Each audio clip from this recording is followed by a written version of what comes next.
ನಮ್ಮ Sahyadri news channel ಅನ್ನು YouTube, Facebook ಹಾಗೂ ಇನ್ಸ್ಟಾಗ್ರಾಂನಲ್ಲಿ ನೋಡಿ.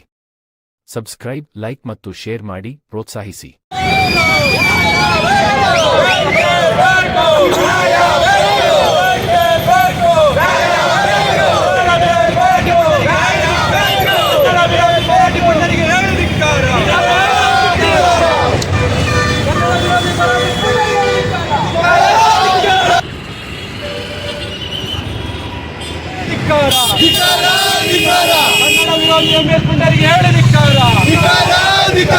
ಗಡಿಪಾರು ಮಾಡಿ ಗಡಿಪಾರು ಮಾಡಿ ಕನ್ನಡ ವಿರೋಧಿಗಳಿಗೆ ಗಡಿಪಾರು ಮಾಡಿ ಗಡಿಪಾರು ಮಾಡಿ ಗಡಿಪಾರು ಮಾಡಿ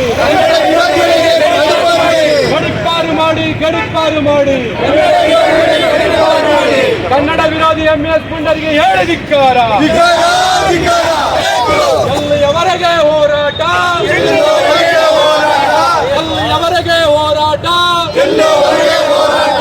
ಏತಕ್ಕಾಗಿ ಹೋರಾಟ, ಏತಕ್ಕಾಗಿ ಹೋರಾಟ, ಕನ್ನಡ ವಿರೋಧಿ ಎಂಎಸ್ ಪುಂಡರಿಗೆ ಹೇಳಿ ಧಿಕ್ಕಾರ. ಕನ್ನಡ ವಿರೋಧಿ ಎಂಎಸ್ ಪುಂಡರಿಗೆ ಹೇಳಿ ಧಿಕ್ಕಾರ. ಗಡಿಪಾರು ಮಾಡಿ ಗಡಿಪಾರು ಮಾಡಿ ಗಡಿಪಾರು ಮಾಡಿ ಗಡಿಪಾರು ಮಾಡಿ ಎಂಎಸ್ ಪುಂಡರಿಗೆ ಹೇಳಿ ಧಿಕ್ಕಾರ. ಕನ್ನಡ ವಿರೋಧಿ ಎಂಎಸ್ ಪುಂಡರಿಗೆ ಹೇಳಿ ಧಿಕ್ಕಾರ. ಅಯ್ಯಯ್ಯೋ ಅಯ್ಯಯ್ಯೋ ಬಂಧಿಸಿ, ಏತಕ್ಕಾಗಿ ಹೋರಾಟ, ಏತಕ್ಕಾಗಿ ಹೋರಾಟ, ಬೇಕು ಕನ್ನಡ ವಿರೋಧಿ ಎಂಎಸ್ ಪುಂಡರಿಗೆ ಹೇಳಿ ಧಿಕ್ಕಾರ. ಕನ್ನಡ ವಿರೋಧಿ ಎಂಎಸ್ ಪುಂಡರಿಗೆ ಹೇಳಿ ಧಿಕ್ಕಾರ. ಬಂಧಿಸಿ ಬಂಧಿಸಿ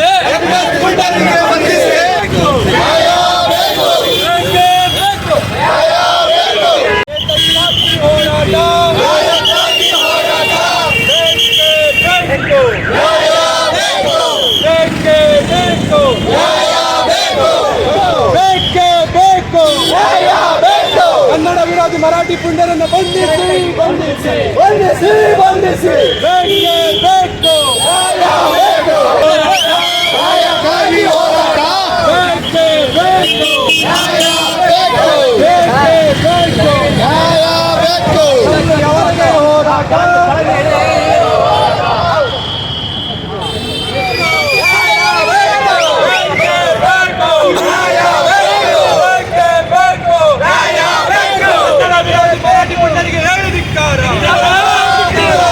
ರಕ್ಷಣಾ ವೇದಿಕೆ ಸ್ವಾಭಿಮಾನಿ ಪಡಕ್ಕೆ ಅಯ್ಯಯ್ಯೋ ಅಯ್ಯಯ್ಯೋ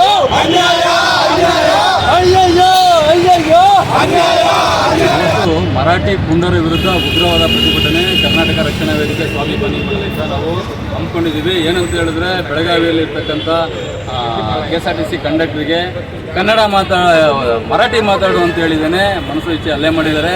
ನೀವು ಈ ಬಸ್ಸು ನಮ್ಮೂರಿಗೆ ಬರುತ್ತೆ, ಬಾ ಅಲ್ಲಿ ನೋಡ್ಕೊಂತೀವಿ ಅಂತೇಳಿ ಆ ಊರಿಗೆ ಹೋದಾಗ ಆ ಊರಿಗೆ ಹೋಗಿದ್ದ ದಳನೇ 20 ಜನ 30 ಜನ ಬಸ್ ಒಳಗಡೆ ನುಗ್ಗಿ 106 ಜನ ಬಸ್ಸಿಗೆ ಮುಟ್ಟಿ ಹಾಕಿ ಕಂಡಕ್ಟ್ರಿಗೆ ಮನಸ್ಸು ಇಚ್ಛೆ ಹಲ್ಲೆ ಮಾಡಿ ಆಮೇಲೆ ಸ್ಟೇಷನಿಗೆ ಕಂಪ್ಲೇಂಟ್ ಕೊಟ್ಟಿದ್ದಾರೆ. ಪೋಕ್ಸೋ ಕೇಸನ್ನು ಕಂಡಕ್ಟರ್ ಮೇಲೆ ದಾಖಲೆ ಮಾಡಿದ್ದಾರೆ.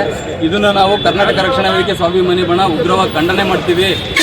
ಕೆಲಸ ಮಾಡೋ ಸಿಬ್ಬಂದಿಗೆ ಹಲ್ಲೆ ಮಾಡೋದು, ಇವ್ರಿಗೇನು ಬೇಕಾದ ನಡೆಸ್ಕೊಳ್ಳೋದಿದೆ ತಪ್ಪಿದೆ.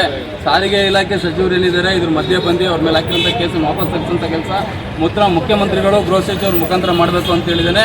ಕರ್ನಾಟಕ ಸ್ವಾಭಿಮಾನಿ ಬಣ ಕರ್ನಾಟಕ ರಕ್ಷಣಾ ವೇದಿಕೆ ಸ್ವಾಭಿಮಾನ ಒತ್ತಾಯ ಮಾಡ್ತಾ ಇದೆ. ಈ ಒತ್ತಾಯ ಇವ್ರದ್ದೇನಾರು ವಾಪಸ್ ತಗೊಂಡಿಲ್ಲ ಅಂದರೆ ಮುಂದಿನ ದಿನದಲ್ಲಿ ಇನ್ನೂ ಉಗ್ರವಾದ ಹೋರಾಟದ ಮುಖಾಂತರ ನಾವು ಎಂಎಸ್ ಪುಂಡರಿಗೆ ಬುದ್ಧಿಯನ್ನು ಕಲಿಸ್ತೀವಿ. ಅವರು ಏನು ಹಲ್ಲೆ ಮಾಡಿದ್ದಾರೆ ಅವರಿಗೆ ಬಂಧನ ಮಾಡಬೇಕು.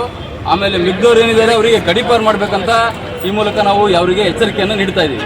ಕಿರಣ್ ಕುಮಾರ್, ಕರ್ನಾಟಕ ರಕ್ಷಣಾ ವೇದಿಕೆ ಸ್ವಾಭಿಮಾನಿ ಬಣ ಜಿಲ್ಲಾಧ್ಯಕ್ಷ, ಶಿವಮೊಗ್ಗ.